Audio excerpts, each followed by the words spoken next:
Oke, Assalamualaikum warahmatullahi wabarakatuh. Selamat pagi yang terhormat kepada dosen pengampu kami, Dr. Kinkin Yuliati Subarsa Putri MSI. Pada pagi hari ini kami akan mempresentasikan bab 4 dan bab 5 kami mengenai hasil penelitian dan pembahasan serta kesimpulan dan saran dari penelitian kualitatif analisis wacana kritis nilai berita dalam konten berjudul pelajar berusia 14 tahun dianiaya polisi hingga tewas pada akun Instagram @malakaproject.id. Sebelum itu, perkenankanlah kami untuk memperkenalkan diri kami masing-masing. Kami dari kelas A kelompok 8. Saya sendiri, Zazra Kinsa Data dengan nomor urut 38 dengan NIM 141062401 serta rekan saya. Saya Bilkis Nura Firdaus dengan nomor urut dengan nomor urut 6 dan NIM 1410624001. Oke. Penelitian ini kami susun untuk memenuhi tugas mata kuliah metodologi penelitian kualitatif. Kita akan lanjut ke bab 4 dan bab 5-nya.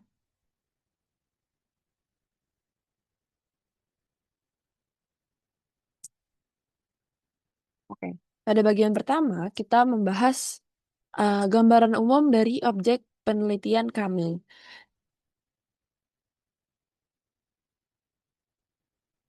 Objek penelitian dalam studi ini adalah konten Instagram milik akun @malakaproject.id yang berbentuk karosel dengan 7 slide yang diunggah pada tanggal 21 Februari 2026 dengan judul Pelajar berusia 14 tahun dianiaya polisi hingga tewas. Di mana konten ini membahas nih tentang kasus kematian seorang pelajar bernama Arianto Tawakal yang diduga mengalami penganiayaan oleh aparat kepolisian di Tual, Maluku Tenggara.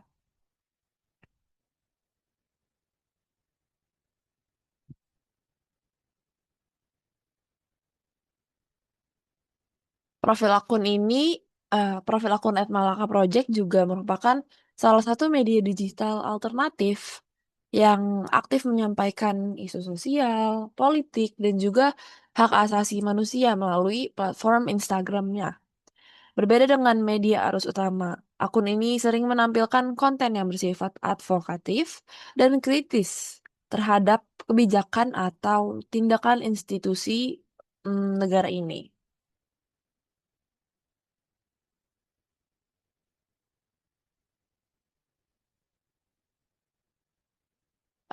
Karakteristik konten ini sendiri, konten yang diteliti menggunakan format carousel Instagram, yaitu satu unggahan yang terdiri dari beberapa slide yang dapat digeser oleh pengguna atau user Instagram.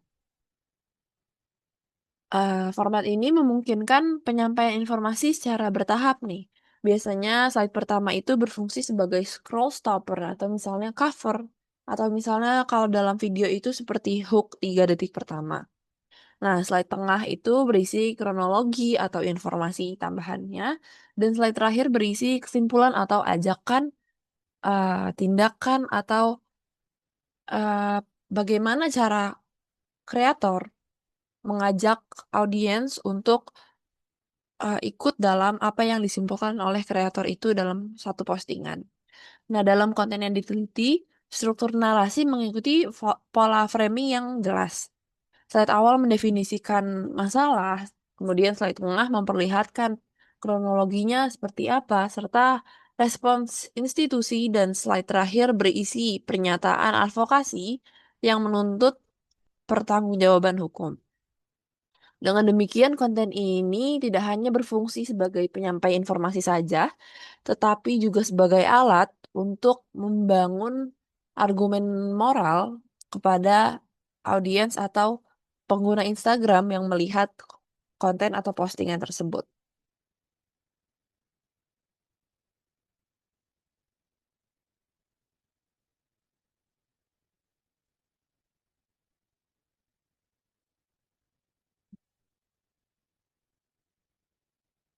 Oke, yang kedua di sini ada deskripsi dari postingan pelajar berusia 14 tahun dianiaya polisi hingga tewas, di mana kita akan langsung masuk ke Tabel 4.1 yang memuat elemen visual, teks verbal, serta fungsi naratif dari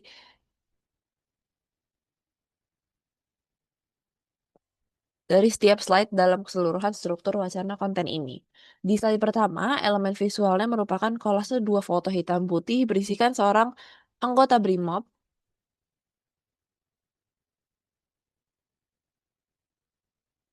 bersenjata dan berhelm taktis terduga pelaku kekerasan. Yang mana itu ada di sebelah kiri, kemudian Kapolda Maluku Irjen Pol Prof. Dadang Hartanto dalam seragam dinas, serta kata sama tampak di latar belakang. Di mana teks verbal yang kita analisis adalah judul berwarna merah dan bold, yaitu pelajar berusia 14 tahun dianiaya polisi hingga tewas, dan subjudulnya dalam bentuk italik itu terdapat tulisan pelaku Bribda Masya Siahaya sudah ditangkap Polres Tual dan ditetapkan sebagai tersangka. Nah, dalam fungsi naratifnya sendiri, slide pembuka itu membangun framing konflik kekuasaan melalui juxtaposisi visual, aparat bersenjata, dan pimpinan institusi, di mana judul merah ini membangun urgensi dan kemarahan moral. Selanjutnya bagian kedua, di slide kedua ada dua foto hitam putih seseorang digendong dalam kondisi tak berdaya, yang mana itu merupakan terduga korban, serta anggota BRIMOB bersenjata dan berpose siaga terduga pelakunya. Identitas pelaku, Bribda Masya Siahaya, anggota Kompi 1 Batalion C, pelopor Satuan Brimob, Polda Maluku. Kemudian untuk korbannya adalah Arianto Tawakal, 14 tahun, merupakan siswa MTS 1 Maluku Tenggara. Serta kakaknya Nasri Karim yang ikut bersama saat kejadian mengalami patah tangan. Selanjutnya untuk fungsi naratifnya mengenalkan aktor utama. Siapa saja yang terlibat. Dan untuk di slide 3, latar foto redup bernuansa gelap, seperti jalan atau aspal di malam atau dini hari, tidak ada foto manusia, hanya latar suasana. Di mana di situ ada subjudul yang di bold, yaitu kronologi, serta terdapat narasi, penjelasan, serta kapan kejadian itu terjadi. Dan untuk yang terakhir ini membangun aktualitas dan urgensi itu detailnya di waktu setelah subuh dan cara kekerasannya dijelaskan yaitu dipukul dengan helm yang mana memperkuat nilai dari dua dari variabel kami yaitu bizarre dan konflik.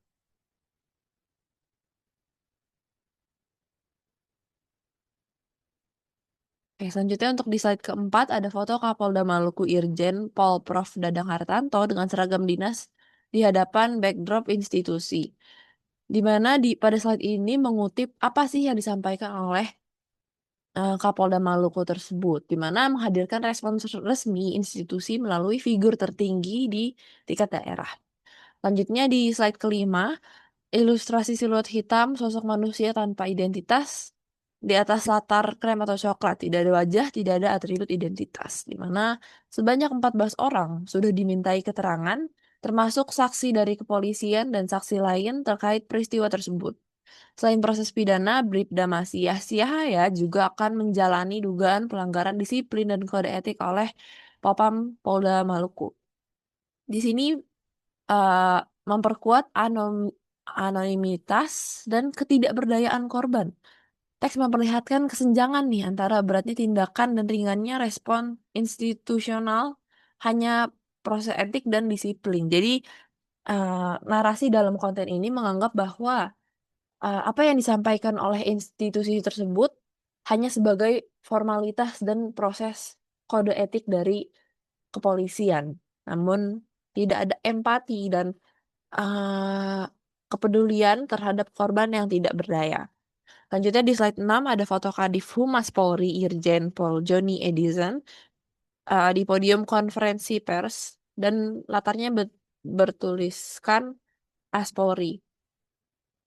Di mana di sini tertera subjudul Polri menjanjikan transparansi. Narasi institusionalnya, kekerasan dikategorikan sebagai tindakan individu, bukan kegagalan sistemik. Frasa Polri janjikan transparansi pada subjudul merepresentasikan upaya manajemen citra institusi di ruang publik digital. Jadi, apa yang disampaikan oleh Humas Kapolri ini bahwasanya hal tersebut dilakukan oleh oknum kepolisian, bukan seluruh institusinya.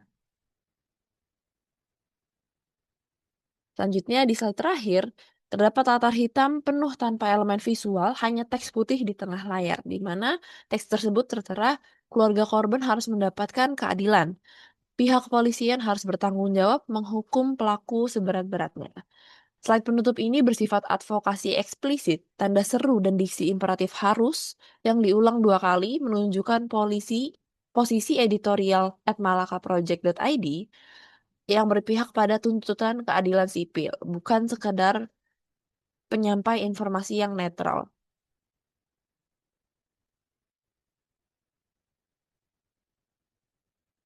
Oke, di slide 7 ini juga merumuskan rekomendasi tindakan yang secara eksplisit menuntut pertanggungjawaban hukum yang lebih tegas. Jadi struktur naratif ini tidak hanya terbentuk secara kebetulan, melainkan merupakan hasil dari praktik produksi dan yang disengaja, di mana nilai berita difungsikan sebagai instrumen untuk membangun argumen moral yang mampu menggerakkan audiens. Seperti yang tertera pada gambar 4.3 model framing Robert Altman tahun 1993, di mana framing modelnya ini pertama adalah problem definition, mendefinisikan seperti apa masalah dan konsekuensinya.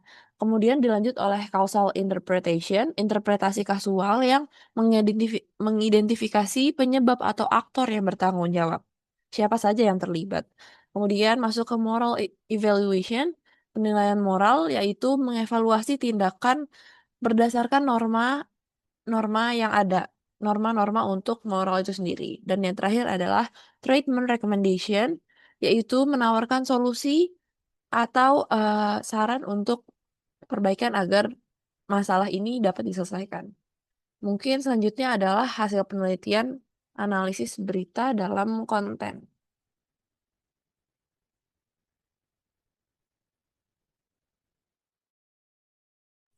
Oke, terima kasih Sandra atas penjelasannya. Di sini saya akan melanjutkan bagian hasil penelitian analisis berita dalam konten.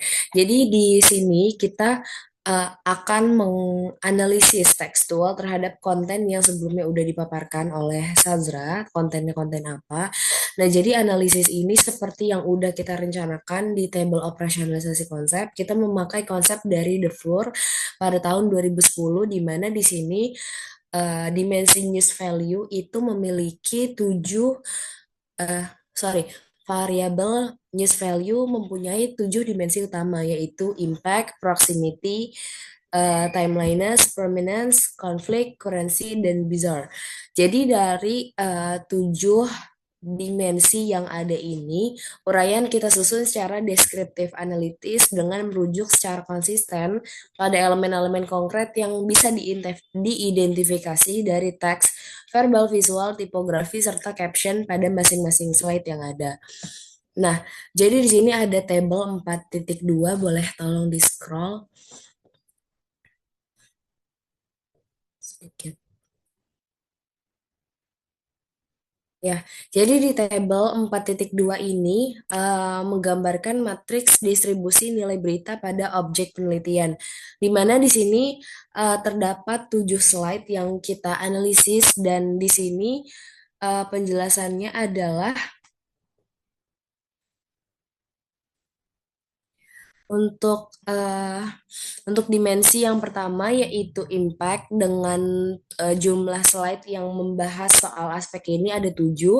Kemudian dimensi yang kedua proximity, hanya ada 5 slide yang ada, yaitu slide 1, 2, 3, 4, dan 7.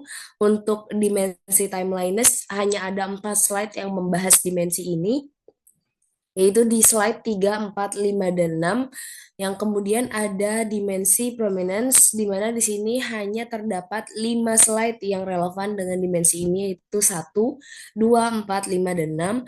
Lalu di sini ada dimensi konflik, di mana di sini terdapat dari 7 slide yang ada, dimensi kurensi yang ada membahas relevan, yaitu totalnya ada 6, di mana di sini ada satu, slide 3, 4, 5, 6, dan 7, dan yang terakhir ada dimensi bizar, di mana di sini relevan pada 4 slide yang ada, yaitu hanya pada slide 1, 2, 3, dan juga 5.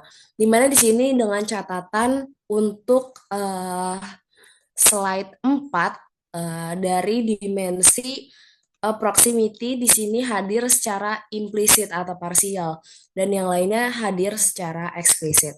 Boleh di-scroll. Oke, untuk dimensi yang pertama yaitu dimensi impact. Di sini nilai berita impact jadi elemen utama yang paling dominan dalam konten ini, di mana tadi kan yang udah saya mention relevan sebanyak 7 slide yang ada. Jadi semuanya ini benar-benar dibahas gimana caranya konten ini secara eksplisit menampilkan dampak fisik yang sangat serius, yaitu meninggalnya korban akibat pendarahan otak serta luka berat yang dialami kakaknya berupa patah tangan.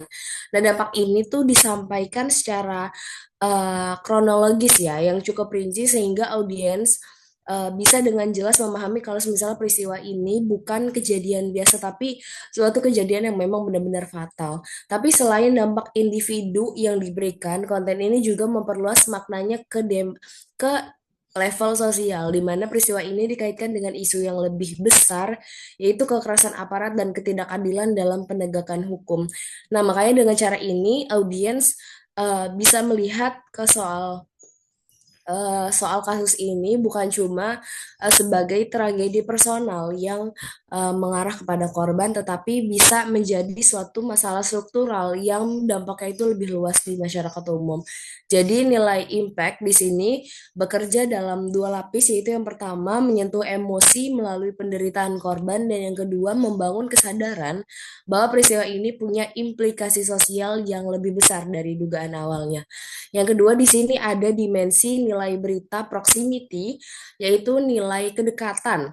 Jadi nilai proximity ini dalam konten dibangun secara kompleks melalui tiga aspek utama, yaitu bentuk kedekatan geografis, emosional, dan juga kultural.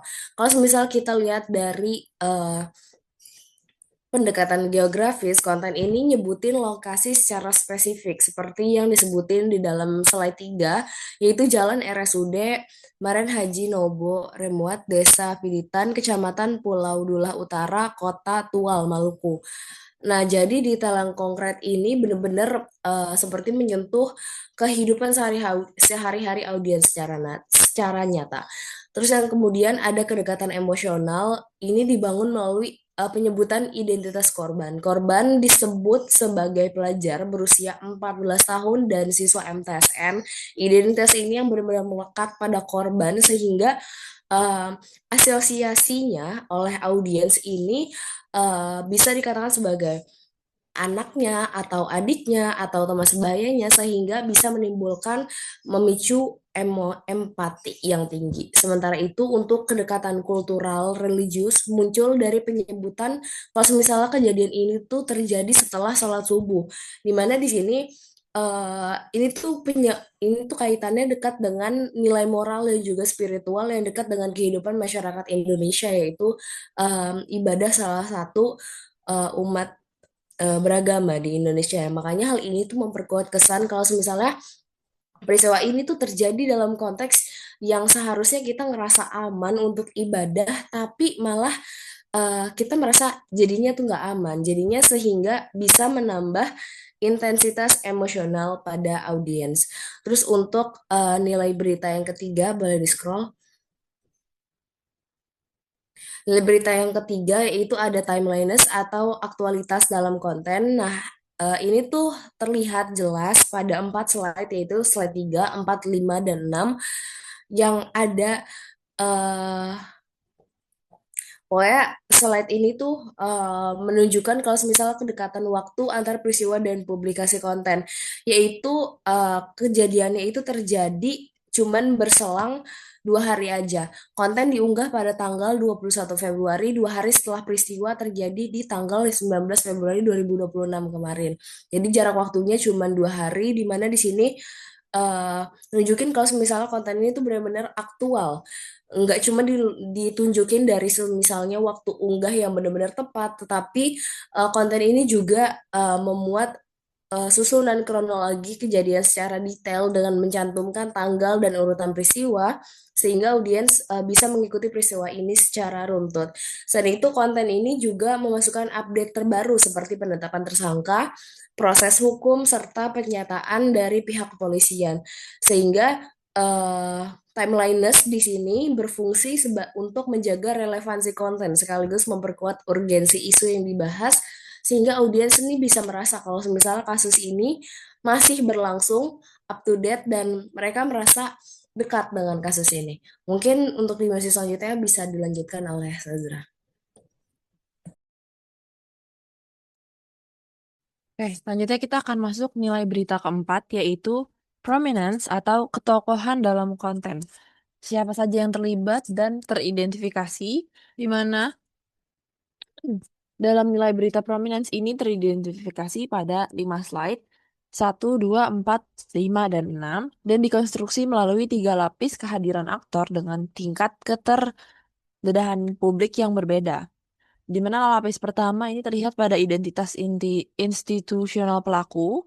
Pada slide 2, Bribda Masya Siahaya tidak hanya disebutkan namanya, tetapi juga diidentifikasi secara rinci sebagai anggota Kompi 1 Batalion C, pelopor Satuan Brimob Polda Maluku.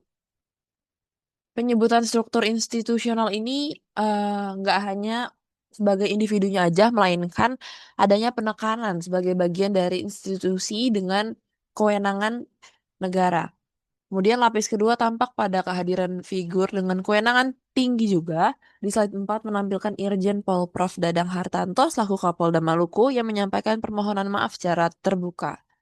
Sedangkan di slide 6 tampil Kadif Humas Polri yang juga merepresentasikan bahwa kasus ini terjadi oleh oknum bukan oleh eh, institusi, dan lapis ketiga ada berkaitan dengan konstruksi prominence pada korban melalui representasi simbolik yaitu Arianto Tawakal. Di mana dimensi prominence ini dalam nilai berita merujuk pada keterlibatan tokoh institusi atau pihak yang memiliki posisi penting dalam struktur sosial maupun politik. Dalam praktik ini, jurnalistik dalam praktik jurnalistik juga suatu peristiwa sering sekali dianggap lebih layak diberitakan apabila melibatkan aktor yang memiliki otoritas, kekuasaan, atau pengaruh terhadap masyarakat. Hal tersebut akan dianggap lebih kredibel, terutama apabila ada wawancara atau kutipan dari pihak-pihak yang memang berwenang. Dalam konteks analisis wacana kritis, penonjolan aktor institusional seperti ini tidak hanya menunjukkan siapa yang terlibat dalam peristiwa, tetapi juga memperlihatkan bagaimana sih media alternatif berupaya mengkritisi relasi kekuasaan yang ada dalam masyarakat. Maka dari itu, dengan demikian, dimensi prominence dalam konten ini berfungsi untuk memperkuat pesan bahwa kasus tersebut bukan hanya peristiwa kriminal biasa, tetapi juga isu yang berkaitan dengan akuntabilitas lembaga negara terhadap masyarakat, serta adanya penekanan untuk ditegakkannya keadilan lagi, lebih lebih adil lagi. Lanjutnya kita masuk nilai berita yang kelima, konflik dalam konten. Dimensi konflik merupakan salah satu nilai berita yang paling sering digunakan dalam pemberitaan karena konflik memiliki daya tarik yang tinggi bagi audiens. Konflik ini menjadi masalah atau highlight utama dari suatu konten.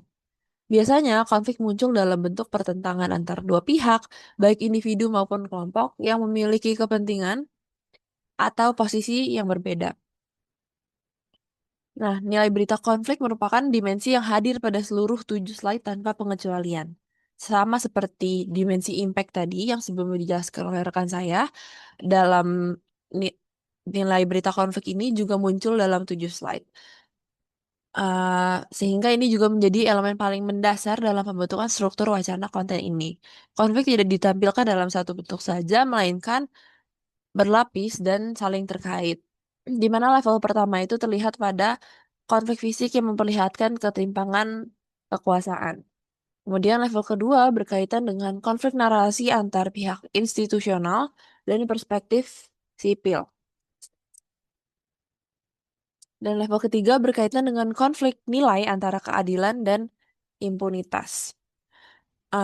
Narasi ini menciptakan kontras yang kuat antara dua pihak yang memiliki posisi kekuasaan yang berbeda. Terdapat aparat bersenjata yang memiliki kewenangan hukum, sementara di sisi lain terdapat seorang anak yang berada dalam posisi rentan dan tidak memiliki wewenang atau kekuasaan apapun.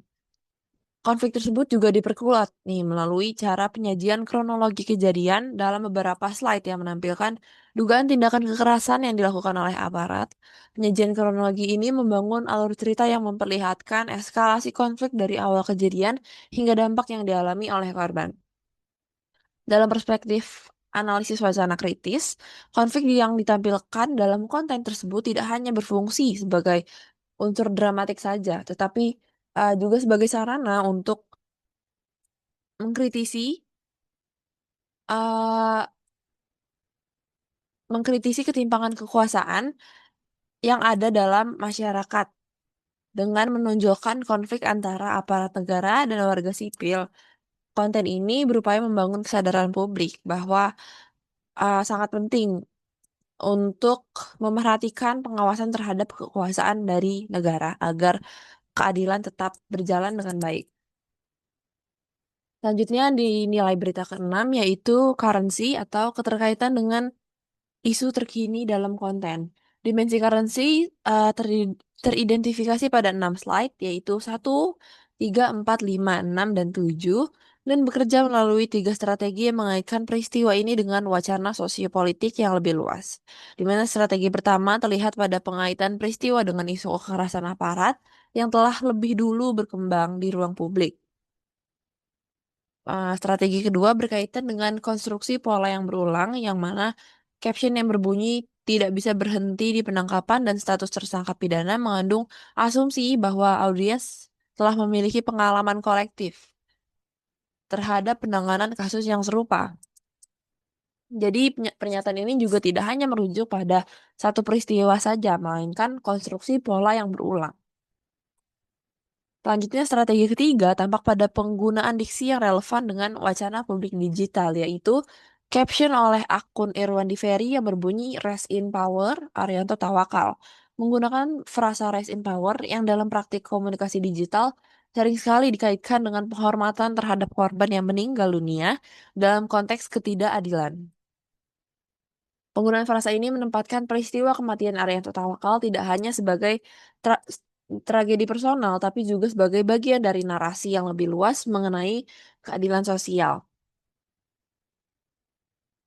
Nah, dalam konteks ini, dimensi currency berfungsi untuk memastikan bahwa konten tersebut tidak hanya informatif, tapi juga relevan dengan percakapan sosial yang berlangsung di ruang publik, di mana konten yang dianalisis ini memanfaatkan dinamika tersebut dengan menyajikan informasi yang relevan dengan diskursus publik, khususnya mengenai hak asasi manusia, kekerasan aparat, serta tuntutan keadilan. Selanjutnya kita masuk ke nilai berita terakhir, yaitu bizarre atau keanehan atau ketidaklaziman dalam konten. Ah, dimensi besar ini merujuk pada unsur kejanggalan, ketidaklaziman, atau hal yang tidak biasa dalam suatu peristiwa. Unsur ini sering sekali menarik perhatian audiens karena menghadirkan situasi yang dianggap tidak wajar atau bertentangan dengan ekspektasi sosial. Di mana dalam analisis kita, nilai berita besar teridentifikasi pada 4 slide. 1, 2, 3, dan 5, dan muncul melalui kontras-kontras yang menimbulkan disonansi kognitif pada audiens, yaitu ketidaksesuaian antara apa yang secara umum dianggap wajar dengan apa yang ditampilkan dalam narasi konten. Sumber pertama terletak pada ketidakproporsionalan tindakan pelaku.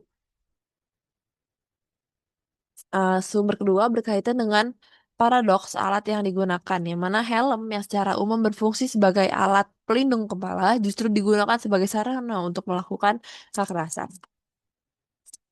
Selanjutnya sumber ketiga berasal dari ketiadaan justifikasi atas tindakan yang dilakukan. Dalam banyak kasus yang melibatkan aparat, biasanya terdapat penjelasan resmi yang mencoba memberikan konteks terhadap tindakan tersebut. Namun pada konten ini, baik pada slide 4 maupun slide 6, tidak ditemukan penjelasan mengenai alasan penghentian maupun pemukulan terhadap korban. Oleh karena itu, konten yang dianalisis dimensi besar berfungsi untuk memperkuat daya tarik berita atau sekaligus menegaskan juga bahwa peristiwa tersebut merupakan sesuatu yang tidak dapat diterima secara moral oleh masyarakat, dengan diakhiri dengan tuntutan dari masyarakat kepada aparat untuk tetap adanya keadilan.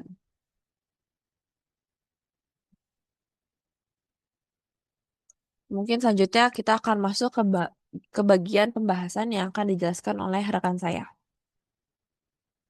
Oke, selanjutnya di sini ada bagian pembahasan di mana tadi kan kalau udah dibahas soal susunan teks, terus juga pilihan diksi. Sorry, error.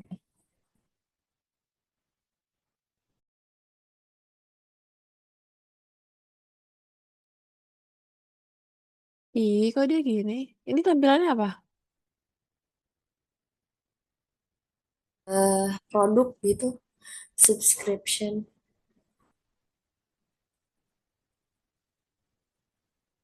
Error. Nah, apa? Nggak usah dipotong-potong lah. Langsung masukin aja ke YouTube. Hmm. Nah, Hmm.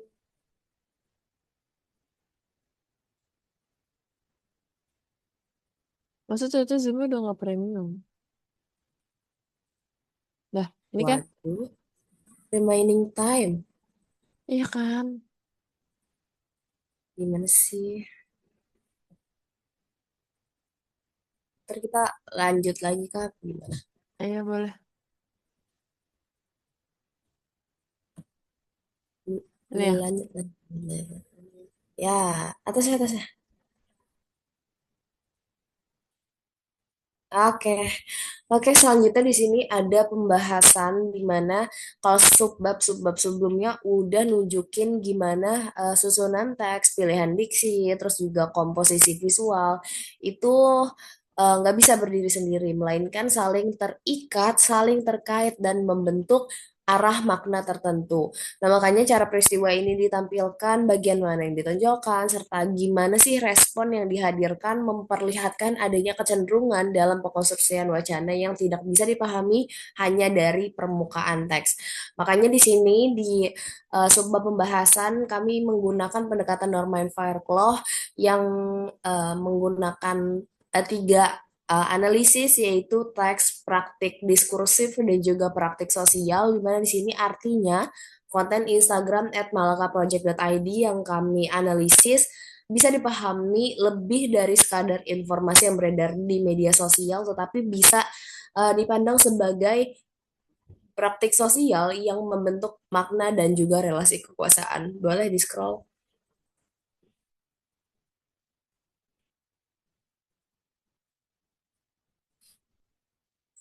Hmm. Oke, di sini ada konstruksi nilai berita dalam konten Instagram @malaka.project.id.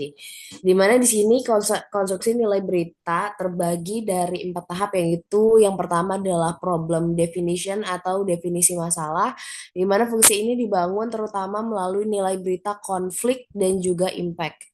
Boleh di-scroll. Untuk yang kedua di sini ada causal interpretation atau interpretasi penyebab di mana fungsi ini dikembangkan melalui nilai berita prominence dan bizarre. Terus juga yang ketiga moral evaluation atau evaluasi moral di mana di sini evaluasi moral dibangun melalui kontras naratif pada slide 4 dan juga 6. Dan yang terakhir ada treatment recommendation atau rekomendasi tindakan di mana rekomendasi tindakan ini disampaikan secara eksplisit melalui slide 7 dengan caption yang juga berulang. Jadi nilai berita di sini fungsinya untuk menyusun cara berpikir audiens terhadap kasus yang ada. Boleh dilanjut scroll. Oke, untuk analisis yang kedua yaitu representasi kasus kekerasan aparat dalam konten media sosial, di mana di sini representasi konten dibangun melalui kontras yang sangat-sangat jelas antara aparat dan juga korban. Aparat ditampilkan secara visual dengan atribut lengkap seperti seragam, senjata, dan simbol institusi untuk menegaskan kalau mereka adalah representasi kekuasaan negara. Sebaliknya di sini korban ditempatkan sebagai uh, hanya apa ya, ditampilkan secara visual tetapi lebih ditonjolkan melalui teks. Tapi teks tersebut benar-benar kuat representasinya karena benar-benar nekanin usia korban yang masih muda, statusnya yang masih pelajar, terus juga kondisi korban yang mengenaskan. Makanya ketidakhadiran visual korban di sini justru memperkuat representasi korban sebagai sosok yang rentan dan tidak berdaya karena ibaratnya adalah representasi kekuasaan negara versus rakyat kecil gitu. Jadi kontras ini membentuk pemaknaan bahwa terjadi ketimpangan relasi antara pihak yang berkuasa dan juga pihak yang lemah. Boleh di-scroll lagi. Yang terakhir di sini ada empat, masih yang ketiga sih sebenarnya. Yang ketiga di sini ada praktik wacana dalam produksi dan distribusi konten, di mana dalam aspek ini konten menunjukkan adanya strategi produksi yang nggak netral. Kalau misalnya dari sisi produksi kita ngelihat adanya keberpihakan pada korban, baik melalui pemilihan bahasa, terus juga struktur narasi, maupun penempatan pesan di slide terakhir yang sifatnya itu persuasif. Untuk distribusi kontennya, konten ini tuh manfaatin karakteristik media sosial, khususnya Instagram sebagai platform upload konten ini, di mana penyebaran informasi ini benar-benar dipengaruhi oleh likes, komentar, dan juga repost. Makanya untuk sisi distribusinya, konten ini manfaatin. Sorry itu udah. Terus juga hal ini nunjukin kalau misalnya wacana ini eh, adalah cara konten disebarkan dan dikonsumsi di ruang digital, dan yang terakhir adalah relasi wacana media sosial dengan konteks sosial dan politik. Bisa dipandang sebagai kasus ini tuh kan muncul di tengah menurunnya kepercayaan publik terhadap kepolisian akibat beberapa kasus sebelumnya. Muncul tagar-tagar seperti hashtag percuma lapor polisi, hashtag acap, hashtag aparat keparat. Makanya sebenarnya eh, konten ini bisa dianggap sebagai ekspresi kolektif atas ketidakpercayaan terhadap mekanisme pertanggungjawaban internal institusi kepolisian yang udah berulang-ulang kali mengecewakan masyarakat. Makanya respon publik di sini benar-benar besar terhadap konten ini karena media sosial ini jadi ruang penting untuk mengekspresikan kritik kekecewaan masyarakat terhadap institusi negara. Dengan demikian, wacana yang dibangun dalam konten ini nggak cuma merepresentasikan peristiwa, tapi juga berinteraksi dengan kondisi sosial politik yang sedang terjadi di masyarakat. Untuk selanjutnya akan dilanjutkan oleh rekan saya, Sazra.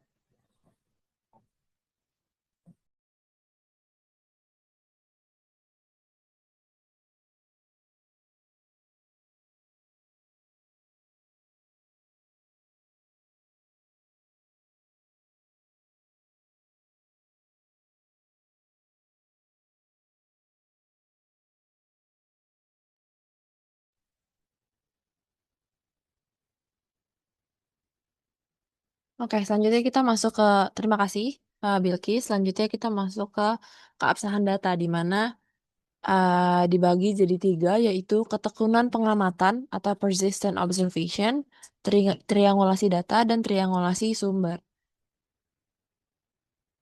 Oke, eh, dalam ketekunan pengamatan, ini dilakukan dengan cara melakukan pembacaan berulang dan mendalam terhadap konten carousel 7 slide at malakaproject.id yang menjadi objek penelitian kami. Teknik pertama yang digunakan dalam penelitian ini adalah ketekunan pengamatan, yaitu mendalami lagi secara komprehensif konteks dan makna yang terdapat dalam data.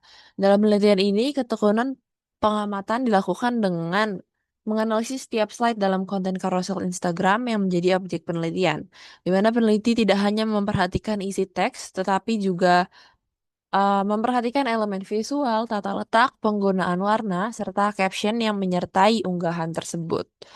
Pengamatan dilakukan secara berulang untuk memastikan bahwa setiap elemen yang muncul dalam konten dapat diidentifikasi dan dianalisis secara tepat berdasarkan 7 dimensi nilai berita yang digunakan dalam penelitian ini. Melalui proses pengamatan yang dilakukan secara teliti dan berulang, peneliti dapat memperoleh pemahaman yang lebih mendalam mengenai bagaimana nilai berita tersebut dikonstruksi dalam konten yang dianalisis. Selanjutnya adalah triangulasi data, di mana triangulasi data dalam penelitian ini merujuk pada upaya menggabungkan berbagai jenis data untuk menguatkan temuan analisis. Eh, Triangulasi merupakan teknik pemeriksaan keabsahan data yang dilakukan dengan memanfaatkan berbagai sumber atau metode untuk membandingkan dan memverifikasi data yang diperoleh. Dalam penelitian ini, triangulasi dilakukan dengan membandingkan berbagai elemen yang terdapat dalam konten Instagram yang dianalisis, seperti teks dalam slide, visual yang digunakan, serta caption yang menyertai unggahan tersebut. Dengan membandingkan berbagai elemen tersebut, peneliti juga dapat melihat apakah makna yang muncul dalam teks juga didukung oleh elemen visual atau narasi lain yang terdapat dalam konten tersebut. Nah, sebagai contoh, ketika suatu dimensi nilai berita seperti konflik atau impact muncul dalam teks, peneliti juga memeriksa apakah elemen visual atau penyusunan narasi dalam slide turut memperkuat makna tersebut. Dengan demikian, interpretasi yang dihasilkan tidak hanya bergantung pada satu jenis data, tetapi juga didukung oleh berbagai elemen yang saling berkaitan.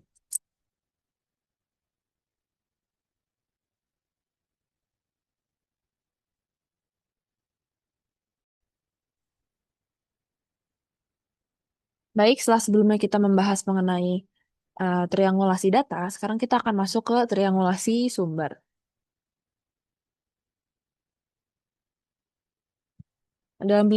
Dalam penelitian kualitatif, salah satu teknik yang sering digunakan untuk memastikan keabsahan data adalah triangulasi sumber. Triangulasi sumber merupakan teknik pemeriksaan keabsahan data yang dilakukan dengan cara membandingkan dan memverifikasi informasi yang diperoleh dari berbagai sumber data yang berbeda. Tujuan dari triangulasi sumber ini adalah untuk meningkatkan tingkat kredibilitas penelitian, sehingga temuan yang dihasilkan tidak hanya didasarkan pada satu sumber informasi saja, tetapi telah melalui proses pengecekan dengan sumber lain yang relevan. Dalam konteks ini, triangulasi sumber dilakukan dengan membandingkan beberapa jenis data yang berkaitan dengan objek penelitian. Sumber data utama dalam penelitian ini adalah konten Instagram berbentuk carousel yang diunggah oleh akun @malakaproject.id dengan judul pelajar berusia 14 tahun dianiaya polisi hingga tewas. Namun untuk memastikan bahwa analisis yang dilakukan memiliki dasar yang kuat, peneliti tidak hanya mengamati satu elemen dari konten tersebut, melainkan membandingkan beberapa komponen yang terdapat dalam unggahan tersebut, seperti teks pada setiap slide, elemen visual yang digunakan, serta caption yang menyertai unggahan tersebut.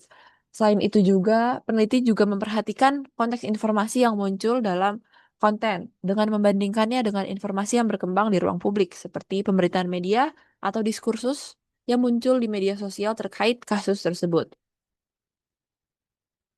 Pada bagian ini juga terdapat dua aspek utama yang menjadi dasar bagi analisis pada subbab-subbab berikutnya, yaitu seperti yang sebelumnya sudah disebutkan, profil akun Instagram @malakaproject.id sebagai produsen teks yang diteliti, serta deskripsi rinci konten carousel 7 slide yang menjadi objek analisis utamanya. Pemahaman terhadap kedua aspek tersebut penting karena dalam kerangka analisis wacana kritis atau krisis discourse analysis model Fairclough, teks tidak dapat dipisahkan dari konteks yang melatar belakangi proses produksinya.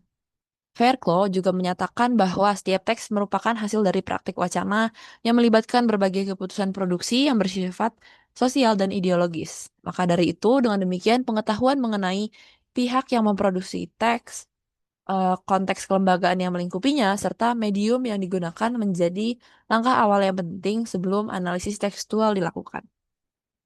Selanjutnya masuk ke bab 5 yang membahas kesimpulan dan saran. yang mana pada bagian subbab 5.1 kesimpulan akan dijelaskan oleh rekan saya, Bilkis.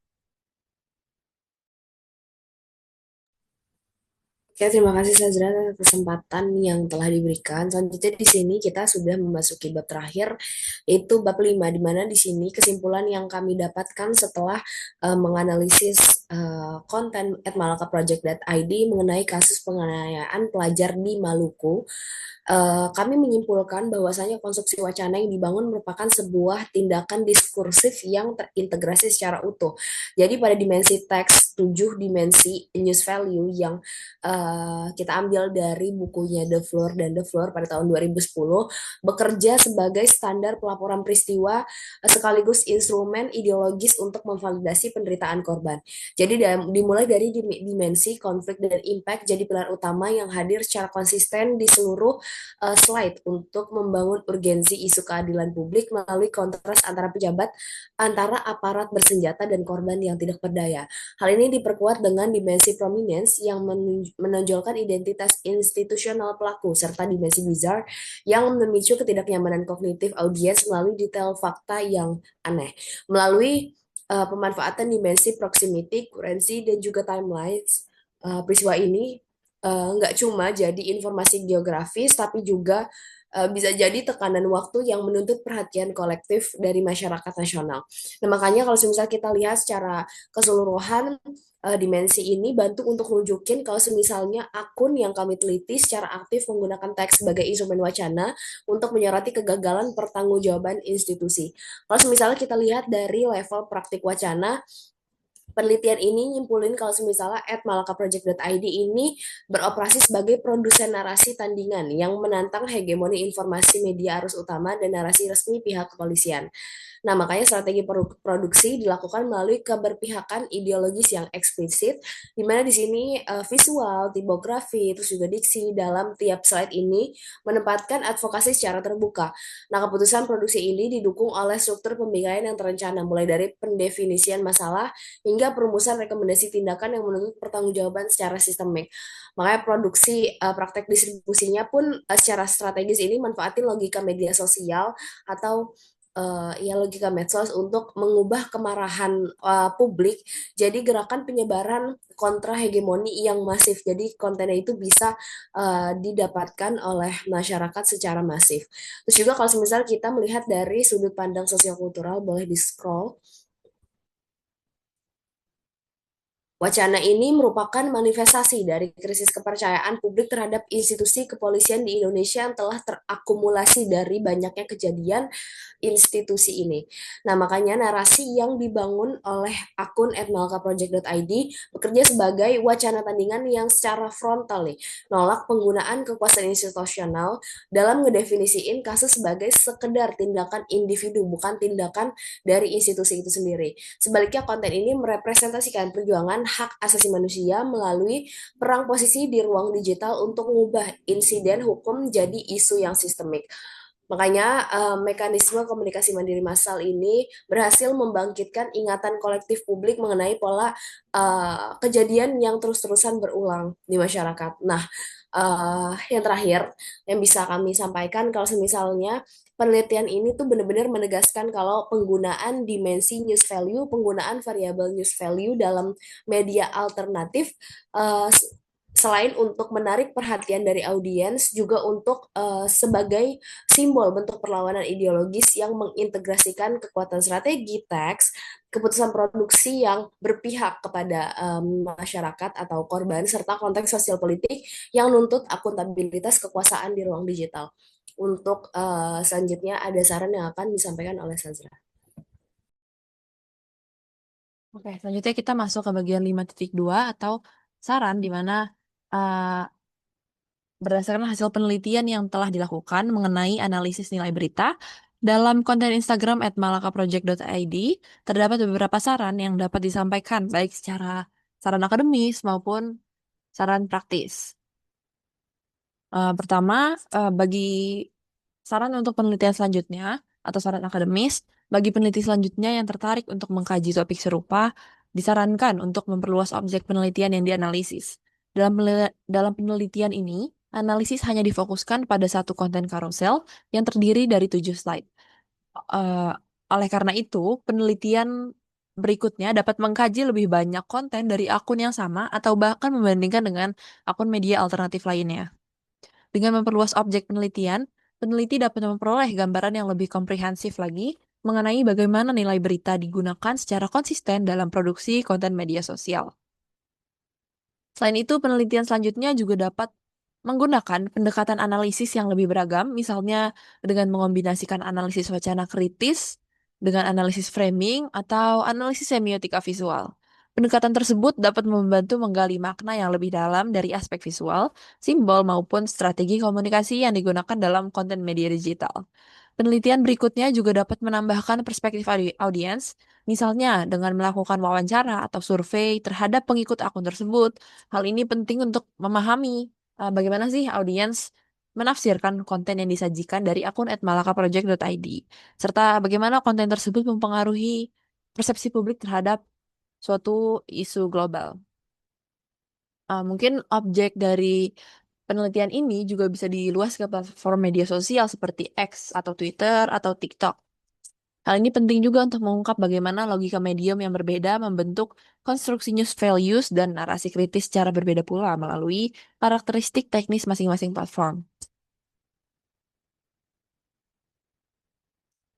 Selanjutnya kita masuk ke saran praktis, khususnya eh, di media digital ini.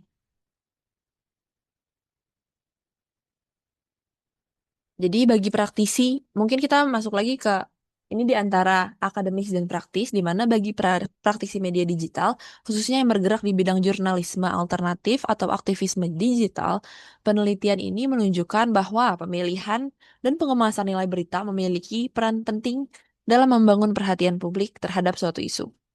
Strategi penyusunan narasi, pemilihan kata, serta penekanan pada elemen-elemen tertentu dalam konten dapat memengaruhi bagaimana sih audiens memahami suatu peristiwa.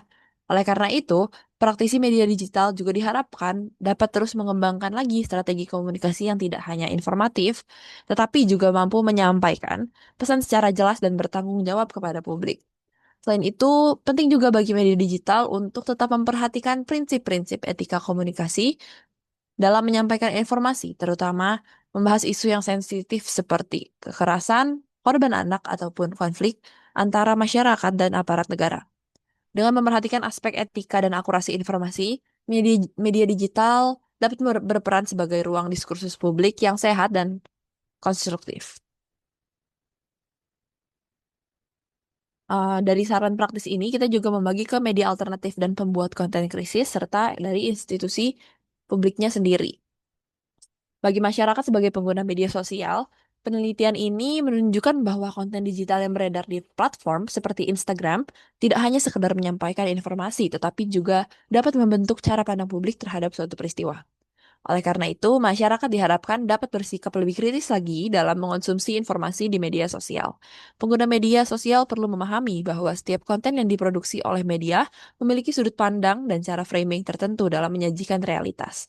Dengan memiliki literasi media yang baik, masyarakat juga dapat menilai informasi juga secara lebih objektif dan tidak mudah terpengaruh oleh narasi yang bersifatnya manipulatif atau cenderung tidak didukung oleh fakta yang kuat. Pada akhirnya, literasi media digital juga menjadi salah satu aspek penting dalam menjaga kualitas ruang diskusi publik di era digital ini sendiri. Dan bagi institusi publik, fenomena kontrahegemoni digital yang ditemukan dalam penelitian ini merupakan indikator penting bagi instansi kepolisian untuk melakukan akuntabilitas substantif dibandingkan sekedar manajemen citra. Jadi respon yang hanya bersifat prosedural tanpa penjelasan transparan mengenai penyebabnya atau kronologinya atau bahkan kegagalan pengawasan internal justru akan memperkuat persepsi negatif terhadap masyarakat terhadap instansi. Selain itu, ini juga perlu memperlakukan wacana digital yang masif sebagai data empiris mengenai keresahan publik bukan sebagai ancaman. Oke, mungkin untuk pembahasan bab 4 dan bab 5 dari kami kurang kurang lebihnya seperti itu. Dan sebagai penutup dari pemaparan penelitian ini, Dapat disimpulkan bahwa media sosial saat ini tidak hanya berfungsi sebagai sarana komunikasi interpersonal, tetapi juga telah berkembang menjadi ruang publik digital yang memiliki peran penting dalam membentuk opini masyarakat. Ketujuh dimensi nilai berita yang dianalisis dalam penelitian ini menunjukkan juga bagaimana sih suatu peristiwa dapat dikonstruksi secara naratif sehingga mampu menarik perhatian publik sekaligus membangun kesadaran terhadap isu sosial yang diangkat. Hal ini menunjukkan bahwa strategi penyajian konten memiliki peran yang sangat penting dalam produksi makna di media digital. Dengan demikian, penelitian ini diharapkan dapat memberikan kontribusi dalam memperkaya kajian mengenai komunikasi digital, khususnya terkait dengan bagaimana nilai berita dan strategi wacana digunakan dalam produksi konten media sosial. Akhir kata, kami mengucapkan terima kasih atas perhatian yang telah diberikan terhadap pemaparan penelitian ini. Semoga penelitian ini dapat memberikan manfaat baik bagi pengembangan ilmu komunikasi maupun bagi praktik komunikasi di era digital. Saya Sezra Hakin Sadata dan rekan saya Bilkis Marwah Firdaus pamit undur diri. Terima kasih. Wassalamualaikum warahmatullahi wabarakatuh.